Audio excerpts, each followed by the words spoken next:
Oba, lá vem ela.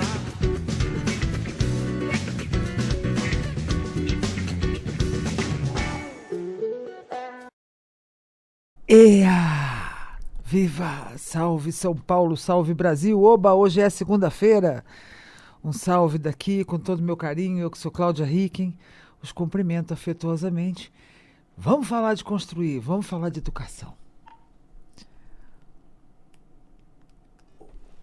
Os pais, papai e mamãe, você se torna pai e mãe de acordo com como você aprendeu a ser filho? Você é um pai protetor? O que você acha dos pais superprotetores? Como nós fomos como filhos, né? Então, vamos começar a olhar um pouco assim a paisagem interior que nós temos quando nós somos saudáveis, quando nós gostamos de nós e somos produtivos, a gente se sente tranquilo, consegue desenvolver relacionamentos, né? De curto prazo, relacionamentos profissionais, relacionamentos calmos, relacionamentos construtivos. E eu vou fazer uma divisão clara aqui. Existem pessoas muito construtivas, existem pessoas muito destrutivas. Ou construtivas e destrutivas. Ser construtivo diz respeito não a ter sucesso de uma maneira estanque, não é? Mas você conseguir ser bem-sucedido. O sucesso ou alcançar de um sonho, ele não é um ponto estanque. Pará, cheguei lá. Ele é um conjunto de passos bem-sucedidos. Então, é mais importante você ser bem-sucedido do que você ter sucesso de uma forma estanque. Quem não faz pequeno não faz grande. Vai um dia atrás do outro, com a noite no meio, vai caminhando. E se eu não estou vendo a luz no fim do túnel, continua caminhando. Mas é preciso ter uma checagem daquela borda interna que eu estou sempre ensinando e falando para vocês fazerem aqui. Se no teu espaço interno você está... Como você se sente sobre isso? Você está tendo coerência na tua experiência? Você vai caminhando. Por quê? Nós aprendemos a amar nós mesmos de acordo com como nossos pais nos amaram. Nós nos amamos e nós lidamos conosco de acordo com como nós fomos amados e como nós fomos criados, né? No mais das vezes, nós temos muitas coisas boas, afinal tinha comida na mesa, afinal nós crescemos, afinal nós tivemos o melhor que foi possível. E algumas vezes a gente nega, justifica e até cria culpas em nós mesmos por coisas que nós não tivemos ou por circunstâncias que nós vivemos que foram de desamparo, de indiferença, a negligência emocional, não davam bola para nós. E aí nós também aprendemos a não dar bola para nós, né? E eu queria falar hoje dos pais e dos pais superprotetores, né? As pessoas que não sentem dor, as crianças que são extremamente mimadas, ou as crianças que são golden children, né? Crianças douradas, extremamente protegidas ou mimadas, ou ensinadas de que elas são muito melhores do que os outros, que elas são muito boas, até como um sentimento, um sentido de querer valorizar, sabe? Olha, você é lindo, você é o garoto mais lindo do mundo, ninguém é mais inteligente que você. A gente quer brincar com um garoto pequeno, ou a gente quer estimular. Assim eu tenho que informar, a gente constrói os adultos narcisistas, com desordem de personalidade narcisista. A desordem de personalidade narcisista é alguém que se apaixona pela própria imagem, despluga sentimentos próprios e fica com aquela imagem um pouco impositivo, né? Pessoas mimadas ou pessoas que não tomam contato com dor, não têm nenhuma privação, nenhum desafio, elas podem se tornar cruéis. Porque a dor faz a gente ter compaixão. Como eu sinto dor, como eu sei o quanto é difícil, ou como eu sei como é se sentir com algumas dificuldades. É melhor a gente não ter as grandes, as imensas no desenvolvimento na infância. Mas algumas fazem a gente saber como é e saber como o outro se sente, né? Alguns sinais de que a gente tem desordem de personalidade narcisista. Você tem me ouvido falar sobre esse assunto. Se você está numa relação de abuso, numa relação de gaslighting, em que você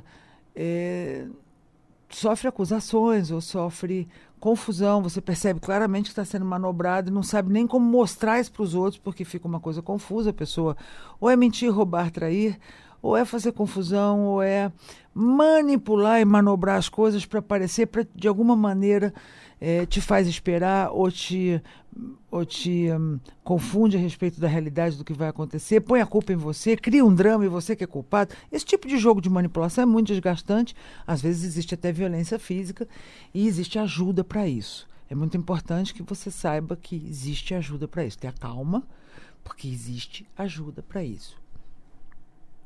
Muito bem, essas pessoas que são narcisistas, que são abusadores, que são manipuladores, foram reizinhos na infância. Às vezes até na paisagem interna, são pessoas que são caóticas, elas têm tanta solidão, tanto desespero, tanta falta de si mesmas, não é? Lembra do Narciso? Ele olha-se no lago, se apaixona pela imagem, e aí o self verdadeiro dele vai parar em algum lugar, ele despluga as emoções ou fica só plugado com emoções muito nocivas, são pessoas tóxicas.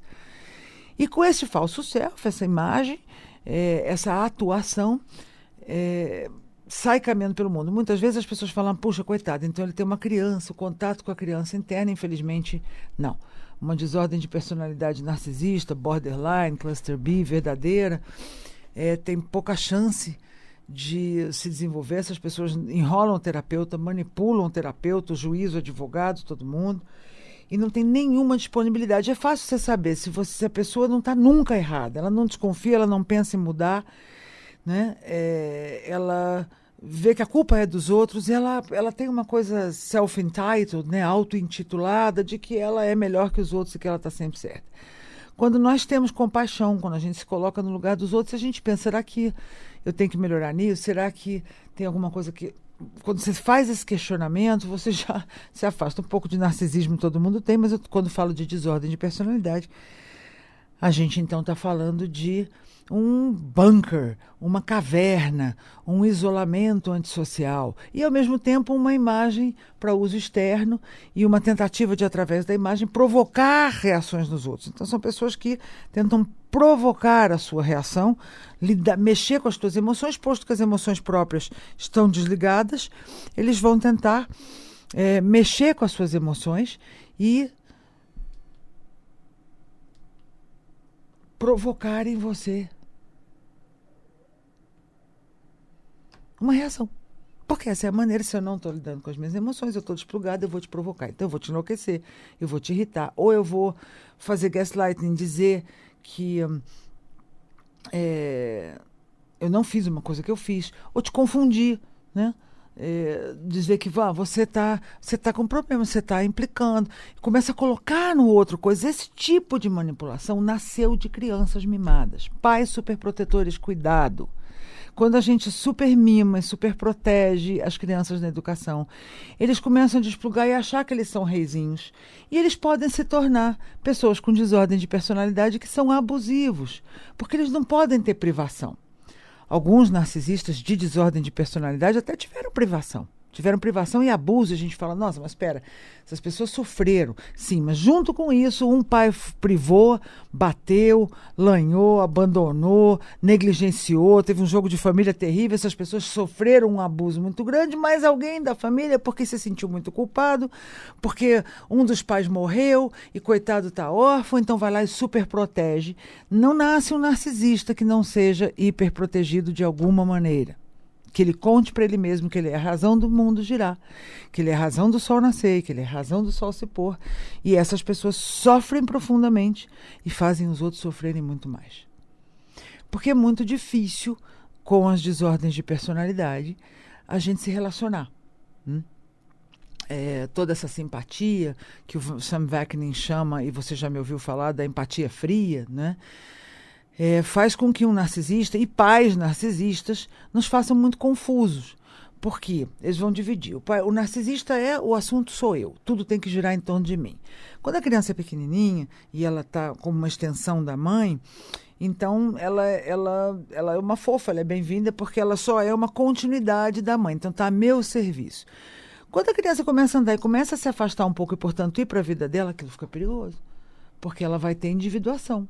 E se ela vai se individuar, ela não vai viver para mim. Ela vai ser castigada, ela vai ser punida.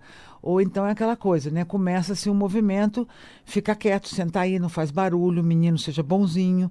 Então, é essa cultura que nos faz suspender ou reprimir a nossa individuação. Como eu me sinto? O que eu preciso? Faz, eventualmente, a gente ter muita dificuldade. E aí, desenvolver a síndrome de bons meninos, em que nós não podemos vencer na vida, em que nós dizemos para nós coisas que não são muito boas sobre como é que a gente vai se desenvolver, a gente vira people pleaser, síndrome de bom menino, agradador ou codependente, em que nós estamos sempre encontrando alguém para reviver essas situações de tremenda ansiedade. Porque, veja, se uma mãe ou um pai narcisistas, ou uma família, o cuidador também pode ser o cuidador, né? Nos cria para nós servirmos. Então, assim, você toca piano bem, que lindo.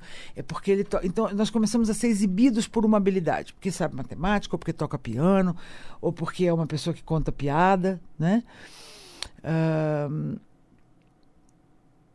Então, não é pelo nosso próprio valor ou pela nossa própria natureza, mas por algo que a gente é o que a gente chama de coisificação. Então, a gente é coisificado. Nós sofremos com essa coisa de ser coisificado. Então, amar um filho e criar um filho não é torná-lo o ideal do que está na revista, do que você gostaria de ter sido e não foi, do que os seus pais dizem ou do que vai ficar bem para os outros. É preciso olhar para essa criança. É preciso olhar para a natureza dele ou a natureza dela. Quais são as preferências, que jeitão essa criança tem. Olha o mapa astral. Olha a natureza que veio junto com essa pessoa e com essa criança para respeitar o movimento que ele faz, o movimento que ela faz, para que ele consiga se desenvolver de forma sadia e não a serviço de agradar este ou aquele. E também que ele não se torne um protegidinho que vira cruel, porque não está nem aí com nada. Tudo que eu quero você tem que me dar, você tem que me dar agora, você tem que fazer por mim. Né? Então eu fico cruel com a dor dos outros, eu não me importo. Sabe aquela coisa narcisista de nossa, eu estou me sentindo mal, estou me sentindo realmente mal, nossa, é mesmo? Você pode me levar no shopping? Adolescente faz um pouco isso, não leve tão a sério, porque adolescente tem fases narcisistas, ele precisa ser eu, para ele poder se desenvolver identidade, não há um problema. O que não pode é ter criações que desenvolvam a desordem de personalidade narcisista, em que a pessoa de verdade despluga as próprias emoções e ela também despluga, ela não sente nada quanto aos outros. Então tá ali toda simpática, como eu ia dizendo e tal, de repente muda uma cara, de repente muda de assunto. Ou então cria um sentimento de ansiedade no ar em que você percebe que vai haver uma crítica ou uma punição, ou que essa pessoa fechou o tempo e você não sabe o que fazer. E isto impacta o ambiente de trabalho, isso impacta o ambiente de casa, isso impacta o ambiente na relação afetiva. Né? Uma forma de tortura é eu me retirar e deixo você falando sozinha. Deixo você sem o meu feedback. Eu sou sua chefe e eu deixo você sem no breu. Ou eu sou sua filha, ou eu sou sua relativa, né? E me retiro. Se retirar é uma forma de jogo tremendo. As crianças que são muito mimadas acabam desenvolvendo uma dificuldade de se manter plugado com suas emoções e de desenvolver, de fato, como eu me sinto sobre isso, como é que você está se sentindo, sem eu largar minhas coisas para te salvar, mas sem também ficar indiferente. Né? Desenvolvendo uma capacidade verdadeira e legítima de estar em contato com os meus sentimentos, com as minhas necessidades. Para isso, é preciso assumir responsabilidade. Aonde eu vou bem, aonde eu vou mal, o que eu gosto em mim, o que eu estou me desenvolvendo bem, o que eu não gosto, que eu tenho que talvez corrigir.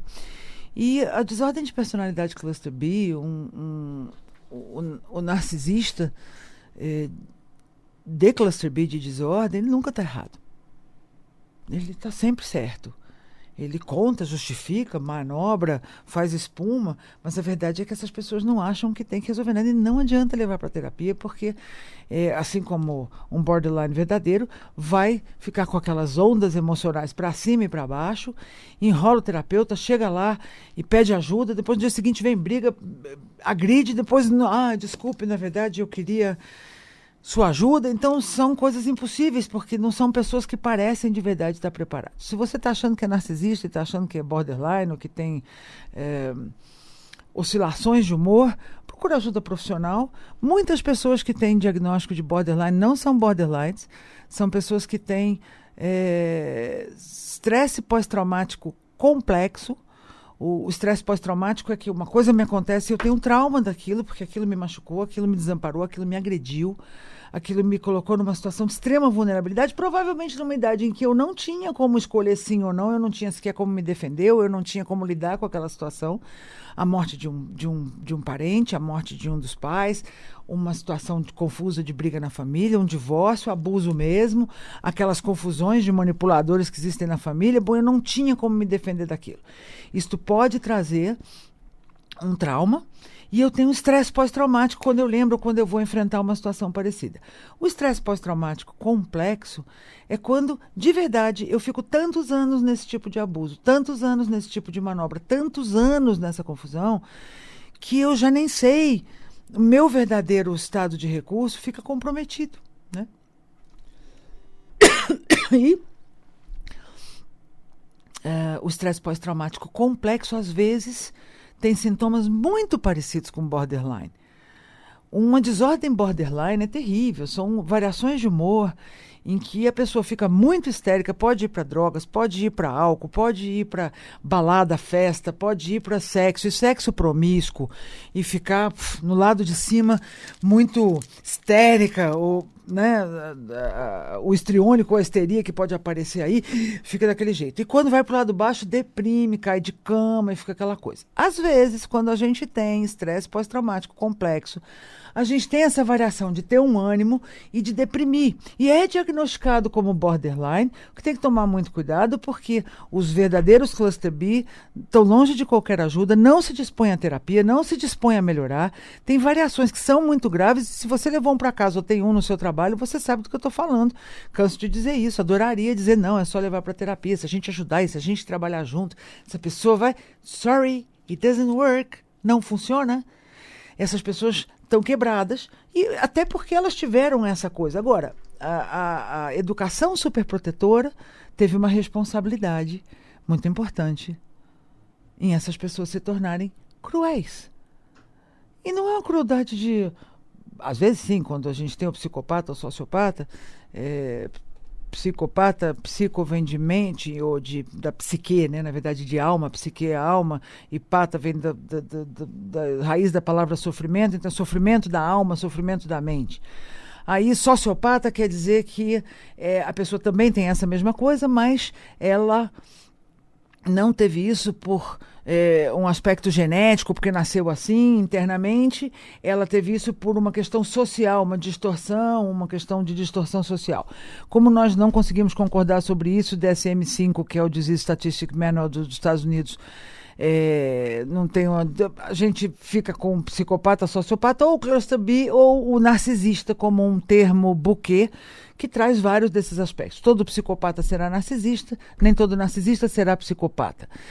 Psicopata ou sociopata? O sociopata sabe o mal que causa, mas mesmo assim não se importa. O psicopata não saberia ou nem toma contato com o mal que causa, né? Mas a real é que esta frieza, essa indiferença, ela é real nessas pessoas. Eles não conseguem sentir nada pelo outro e tem uma falta de compaixão, uma falta de interesse, que é disfarçado na social, é disfarçado na empresa, é disfarçado na família, mas é uma questão de tempo. Essa frieza aparecerá. E essas pessoas tiveram uma situação de muita proteção, de muito mimo ou de muita proteção mesmo. Disseram para elas que elas são muito poderosas, que elas são muito boas. Então, a educação superprotetora, mais do que não boa, ela se torna perigosa. Porque é importante você se estica um pouco aí. Mas eu não sei se eu dou conta, eu não estou pronto para isso. Eu também não estou. Você está pronto para a vida? Eu também não estou. A gente se apronta todos os dias. Mas estimular esse esticar-se, estimular essa capacidade de lidar com as suas consequências e de melhorar naquilo que você precisa, calma e firmemente, é um dado de saúde e é um dado muito bom. Meu padrinho, meu grande amigo, Samitiba, que Deus o tenha, que falta você faz já aqui nessa terra, foi a primeira pessoa que me pegou pela mão, me levou lá na editora Gente, falou, essa menina tem que escrever, e depois fez um depoimento emocionante para o meu livro Sobreviver, Instinto de Vencedor, esse que veio aí, Outlive, Sobreviver, em espanhol, em inglês. O Tiba sempre, do Quem Ama Educa, né? O Isami Tiba é um precioso, ele dizia, os aborrecentes já foram crianças. Então, se você está lá fazendo xixi ou fazendo número 2 e vem a criança, seu filho pequeno, baixa lá, mamãe quer entrar, você tem que ter uma fronteira e um limite para essa criança dizer, não, agora eu estou fazendo número 2 e não vou abrir. Daqui a pouco, quando eu sair, eu vou. Mas aí eu sou mãe, eu não posso nem ir ao banheiro. Que você acha bonito falar isso. E aí esse aborrecente vira criança e depois pode virar um filhote cruz credo, um monstro que não respeita ninguém, que não sente o que os outros sentem, que não tem essa percepção suave, sutil e se sente muito dramaticamente ferido, porque veja bem, eu sou importante, como assim? Né? Então faz jogos ou para agredir, ou para abandonar, ou para te provocar, ou para provocar os outros, e se sente uma vítima, se sente o último dos seres humanos. Sabe aquela pessoa, é assim, a pessoa especial mal compreendida? Nasce de uma pessoa muito mimada ou muito protegida, em que você não fala, meu, ajuda aí, vamos lá. Então, é muito importante, o Tiba já dizia, os educadores acham que isso é muito importante, e é muito importante porque quando a gente vai estudar o interno de pessoas com desordem de personalidade, ser mimado estava lá, né? A dificuldade de aprendizagem que às vezes aparece nas crianças tem a ver com a falta de um dos pais, com uma situação emocional que ela não está conseguindo lidar direito e com um tipo de estímulo em que, quando é que eu me recuso a aprender? Não quero aprender. Pensa assim, em termos inconscientes. O que acontece com o meu interno quando uma força atuante em mim diz, não quero conseguir isso, não quero aprender? De alguma forma, eu estou contando que não estou disponível para me desenvolver, que não estou dando conta de me desenvolver. Então, a gente precisa ajudar, proteger, estimular, mas a gente precisa também dar uns desafios, né? Tá meio leve para esse moleque. Você não está afim de se desenvolver, você não está afim de aprender, está com dificuldade de aprendizagem. Na contramão, dá uns desafios assim, bicho, vamos ter que fazer um negócio, quero ver se eu conseguir. Pode ser na animação, no legalzinho, mas pode ser também na coisa de cara, olha, na boa. Só que você tem que conseguir fazer, porque todo mundo consegue, todo mundo tem que se esforçar. Se não fizer, vai ficar sem. Tem que ter também um pouquinho da penalidade de se não conseguir fazer alguma coisa, arrumar cama, ou tarará. Porque tudo tão protegido, de repente eu não quero aprender, não quero lidar com isso. E isso pode ser a falta de um dos pais, isso pode ser algumas desordens que houve na família, ou que há, que traz. Mas assim, cara, você tem. Não vamos abusar também, nem fazer aquilo que a gente está dizendo que não é bacana. Mas é importante enfrentar a vida como a vida nos enfrenta.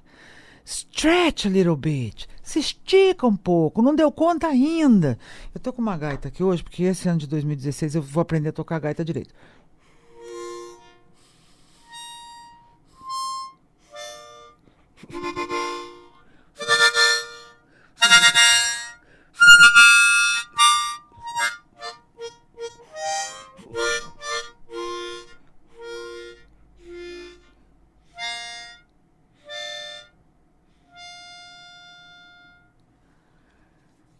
O Grandpa Elliot me ensinou, então eu vou cantar para vocês.